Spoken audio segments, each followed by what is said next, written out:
Shall we move on now to the Labour Party conference, which kicked off in Liverpool? Jeremy Corbyn has refused to condemn Hamas, arguing all attacks are wrong. Instead, the former leader repeated his call for an end to Israel's occupation of Palestine.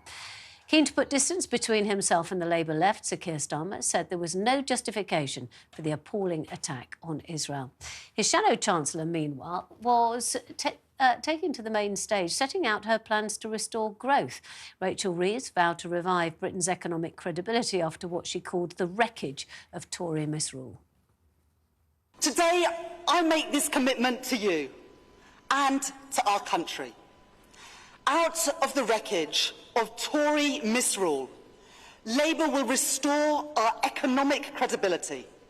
We will lift our living standards, make work pay, rebuild our public services, invest in homegrown industries in every corner of our country, and together we will get Britain its future back.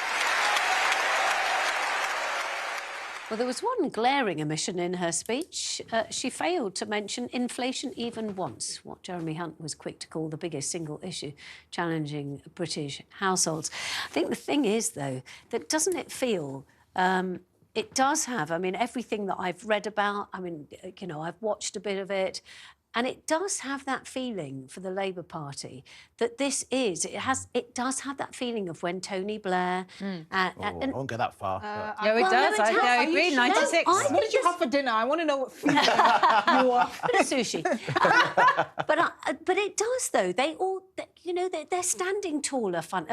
It just seems, there just seems to be this feeling in the air. And I think partly it is to do with Rachel Reeves. And I think, you know, who was it who kept on going strong and stable constantly? But actually, she does feel kind of strong and stable. Here's the thing. I completely disagree with you, because one of the things I've been criticising the Labour Party for is their lack of they don't inspire entrepreneurial spirit and enterprise. And I speak particularly with regards to ethnic minorities, the ones I'm familiar with in London.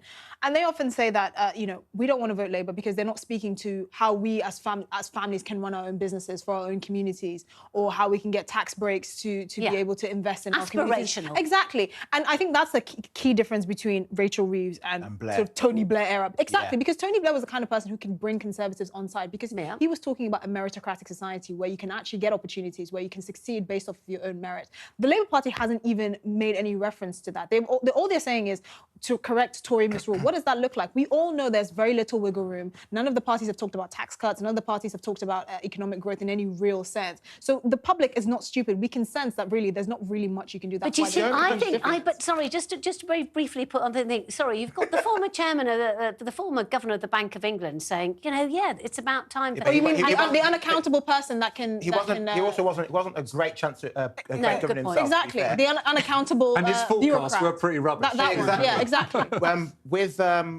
With Jeremy Hunt saying they didn't mention inflation, he should be thanking her for not mentioning inflation. Yeah. Under 3 different MPs within the same term, inflation's been at its highest in decades. That's a good thing. They're not keeping that on the door.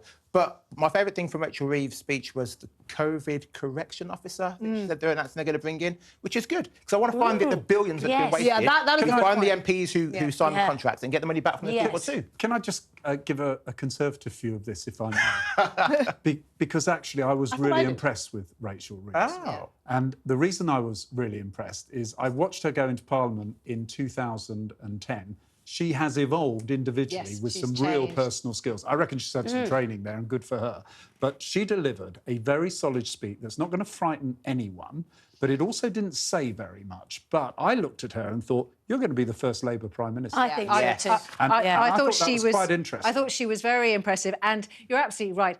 They don't, at this point, they don't want to be a hostage to fortune. They don't want to scare the horses either, so they don't want to promise too much to most of us, and they also don't want to scare the business community. And I take your point, Esther, about entrepreneurs and about some younger people. But when you look at who is there at the Labour Party conference, and by that I mean FTSE 250, you know, biggest companies, every single chief executive is there. They have sold out at their business dinners, at their business forums. They have more sponsorship than a Labour conference. Because people think they're going to win. Labour conference has ever had. That's what happens all the time. It's called courting. They're paying £3 grand to sit with Rachel Reeves and Jeremy Hunt. No, but also a lot of those business leaders are saying that they like what they see. Now, you could also say that that's them just sucking up, but they wouldn't be sucking up to a Corbyn Labour Party. They do think I think that they this... would be. If Corbyn was looking like he was going to win, I think they would be. They would. No, I promise you they wouldn't be. They would be screaming from the rooftops that Corbyn would be a disaster. They'd be running into... They'd be going abroad quicker than you can imagine.